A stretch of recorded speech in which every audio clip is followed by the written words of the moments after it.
ce jeu de placotte qui s'appelle L'école des monstres. Travaille le développement socio-affectif. C'est un jeu pour 3 ans et plus. Alors, on a un plateau de jeu comme ça, avec ça ressemble un petit peu style serpent à échelle. Là, donc, on a une ligne numérotée. On a un dé justement pour avancer nos jetons. On a des jetons de couleurs. Alors, on peut choisir chacun un jeton de couleur. Ce sont des petits monstres. C'est pour ça que ça s'appelle l'école des monstres.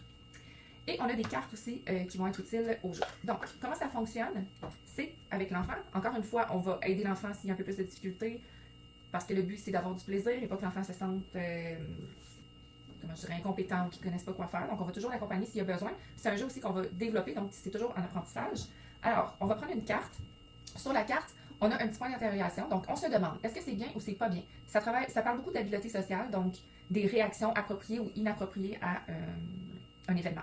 Donc ici, le monstre soigne le bobo de l'enfant. Alors on voit le monstre qui dit « Oh, un bobo! » Et là, l'enfant dit « Oui! » Là, il est en train de pleurer. Donc ici, on pourrait demander à l'enfant « Ah, qu'est-ce qui se passe? C'est quoi l'émotion? Lui, il est triste. » Est-ce que c'est bien ou c'est pas bien ce que le monstre fait, donc qu'il soigne le bobo de l'enfant? Donc, on demande à l'enfant « Est-ce que c'est bien ou c'est pas bien? » Pas bien. C'est pas bien. Alors, on va retourner de l'autre côté. Ah, ben oui, c'est bien.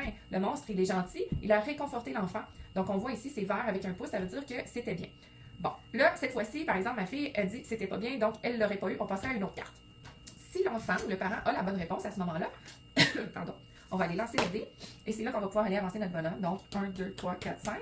Ce qui est le fun, c'est qu'on peut aller travailler, compter. Donc, encore une fois, ça aussi, si l'enfant est plus jeune, on va aller l'aider à compter. Si l'enfant est un petit peu plus vieux, il va être capable de compter tout seul, il va apprécier. Alors, après ça, bon, c'est à la prochaine personne. On pige une autre carte. Le monstre coupe la parole à la fille.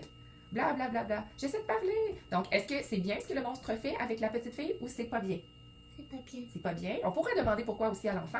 Alors, on tourne la carte. Ben non, on a un pouce dans le bas, donc tu as raison. Ce n'est pas bien. Hein, la fille n'a pas pu dire ce qu'elle avait eu à dire. On peut même demander comment tu penses que l'enfant se sent. Est-ce que toi, tu te serais senti comme ça aussi à sa place? Qu'est-ce que tu aurais fait? Donc, on peut aller poser plein de questions là, pour enrichir un petit peu le jeu au niveau des habiletés sociales. Donc là, bon, OK, on a eu la bonne réponse. On lance le dé, on avance notre petit bonhomme. Bon, si c'était un autre joueur.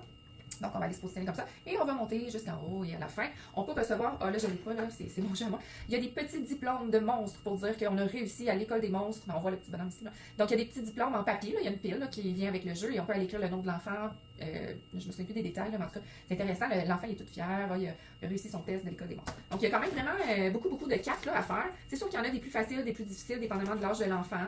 Mais encore une fois, comme j'ai dit au début, là, on peut toujours aller accompagner l'enfant pour s'assurer que ça se fait dans le plaisir.